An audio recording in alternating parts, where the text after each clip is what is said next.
So,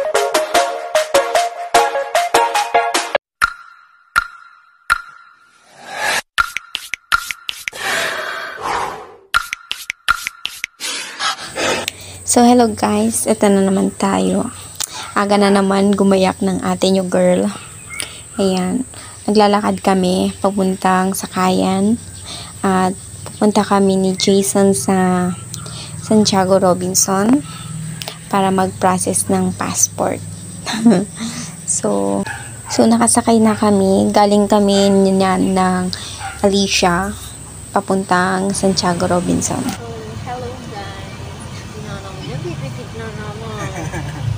Ayan guys, kami na lang pasahero sa sakyan. So, papunta kami rin magpapapassport. Punta kami ng Robinson today. Oops, so, maaprubahan. Yung pala magpunta mo nun cancel. Kulang ka ng papers. Kasi late registered kaming dalawa. So, ayun nga guys. Sana hindi naman. See you guys!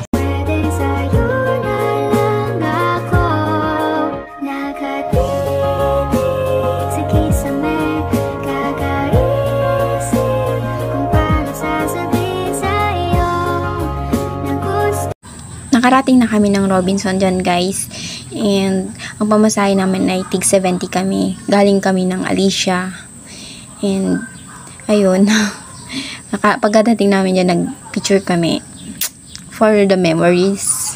Yung pamasahe namin guys, 70 kasi medyo nasa boundary kami ng Kawayan to Alicia. So, okay lang. We're here na! Sorry na guys, excited kasi ako dyan. So, ayun, nakarating kami ng Robinson pero mahaba pa rin yung pila dyan. Kasi, pumunta kami dyan ng 10 kasi yun yung mag-open yung Robinson. Pero kita nyo naman guys, mga siguro 9 and nakapila na sila dyan. Guys, so nakapasok na din!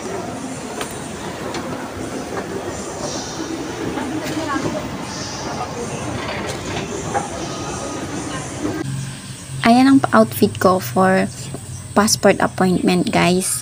Ayan, long sleeve and trouser. Then, ayan. Pumasok na kami dyan and nagpalit na din si Jason kasama ko. Kasama? Okay, sige, boyfriend na nga. Napilitan na. So, sinundan ko lang siya kung saan siya pupunta dyan. Hindi ko kasi alam yung daan. Hindi ako sanay. Saan ka punta, boy?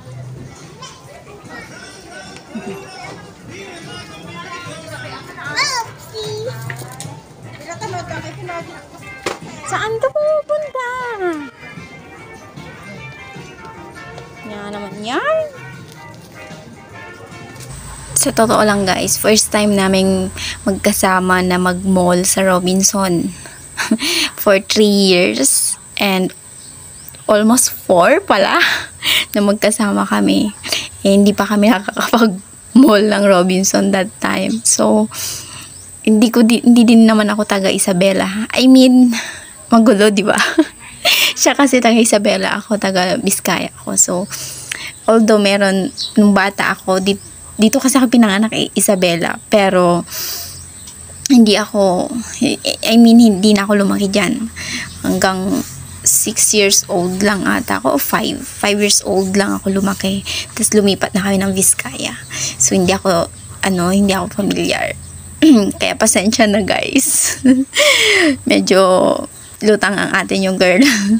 So, andyan na tayo guys. Pipila na tayo. Hindi ko kasi alam kung anong pila dyan. Pero, yung dalawang linya na yan, yung isa is 10 AM. Yung isa naman is pang 11. Ang appointment namin is 11 AM. So, pumila pa kami ng 11 AM. Pero marami pa kasi sa 10 AM guys. Kaya, better na alam nyo guys kung anong oras. Pero okay lang naman, mas maganda kung nasa advance kayo or sa oras. So, ayun, nagtanong-tanong ako kung saan ba dyan yung pila ng 11 AM. So, ayun, thank you kay kuya kasi nag-explain siya sa akin. Diba? Ayan sila nakapila na. For 11 a.m. din sila. September 29. So, sabi ko, hindi ko kasi alam kung paano yung pila. Kaya nagpa-forward pa ako. Gusto ko sana magtanong sa harap. Pero, hindi na lang. So, pumila na din ako doon. Kasi, crowded na din. Sinabihan din kami na pang 10 a.m. yung pinang-inupuan namin. Hindi kasi, first time nga kasi, guys. So, ayun, sorry. So, nagpa-passport kami. Ang hawak lang namin ay, ayun nga,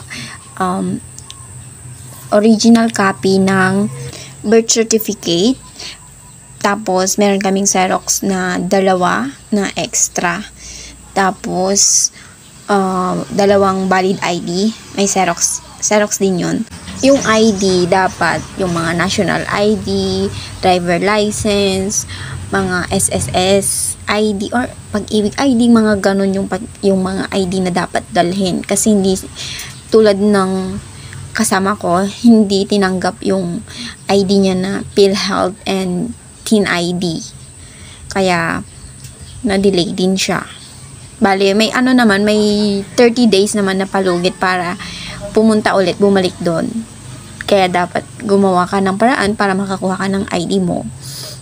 So, ang ginawa sa kanya, inutusan siyang magpa-national ID. And may process dun para makuha mo yung verification. I think, basta yun. So, after nun, legit yung sakit, guys. Sobra. Kita nyo naman yung gulat ko. Mainit kasi. Nag-order kasi kami ng chicken sisig tsaka pork sisig. Sobrang init. Diyan din kasi kami kumain ng kapatid ko nung nagpa-passport siya. Sinamahan ko siya nun. Pero sobrang tagal na din kasi nun Ay, before pandemic pa ata. So, ayan, kumain na kami kasi nagutom kami. Nababad trip na din siya kasi hindi ma-verify yung pinapa-verify sa kanya sa national ID. So, ayun, nag-date na lang din kami. So, ang saya ko lang kasi okay naman, kaso kailangan bumalik kasi wala pa siyang passport. Kailangan naman na ako lang ang may passport, guys. Hindi naman pwede yun. Nag-ikot-ikot pa kami dyan, guys. Lakad-lakad lang. Hindi ko po siya kilala, guys. Pero, nilalapitan niya po ako. Tapos, sinasabayan niya po ako.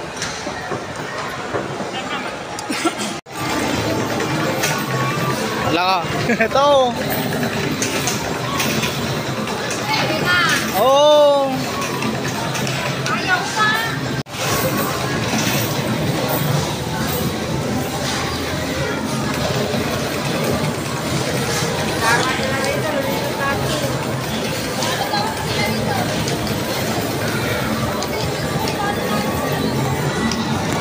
Asan dyan? Oh, liko ka ng liko. Isayang mo yung pera. Sorry na agad, guys. Hindi kasi talaga ako naglalaro ng ganyan. Hindi ako marunong, guys. Promise. Siguro mga 1, 2, basta hindi ako mahilig sa maglaro ng ganyan, guys. Ngayon lang. Hindi ko naman alam kung ano yung tinatamaan ko, isda. Pero meron kasi yung iba, hindi natatamaan.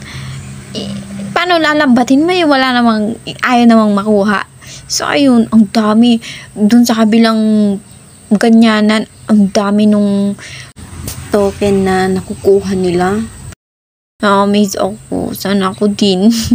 Parang gusto ko tuloy matutunan. Parang ang dali lang kasi nung game. Kasi, parang papatayin mo lang, ganyan-ganyan. Nadadagdagan kasi yung coins mo.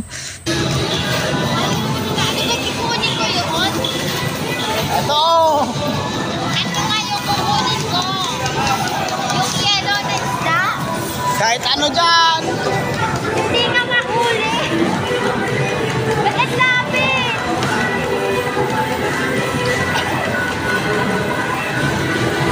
Ayan, sige, patukan mo. Yeah! Ayaw mo!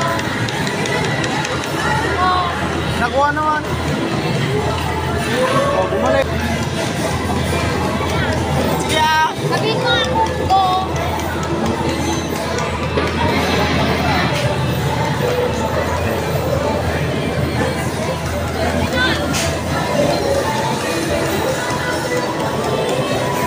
Kaya mo yan. Oh, yung pera mo!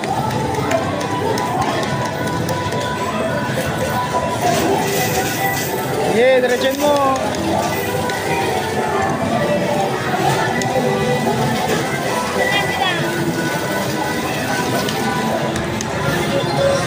Natapos din ang paglalaro, guys. Ayan. So, dumaan kami ng Robinson Movie World. Kaso, kulang kami sa budget. Kaya, picture taking lang kami sa harap. Sa labas niya. Kaya, sabi ko, someday, papasok kami at manonood ng sine. After nyan, guys, umuwi na kami kasi may work pa siya mamayang gabi kasi night duty siya. Pero nung napadaan kami, guys, dun sa may massage chair, yun, nabudol na naman siya. Gusto niya daw magpa-massage. Kaya, ayun, pinagbigyan ko na, guys, kasi pinsan lang naman. Hindi naman lagi-lagi. And masaya naman kami kasi parang bonding moments na din namin yung araw na yan. And I hope hindi siya stress dahil hindi pa rin siya nakapagpa-passport, guys. Mabalik kami next time within 30 days. So, ayun. Ipaplan ulit namin ang pagpunta. Teka lang. Ang pakiramdam? Ha? Tanggal pati sa manang loob. Oo. Ba't iba gumagalaw?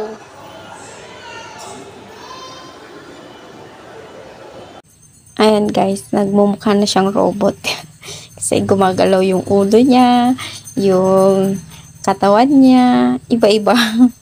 Okay naman daw yung feeling niya. Natanggal daw yung sama ng loob niya. Yun naman ang importante, guys. So, thank you sa service. So, ayun lang, guys. Hanggang dito na lang ang aking video. And sana naging informative ako sa inyo about sa pagpapapassport. And yun lang, guys. Bye-bye. See you on my next vlog.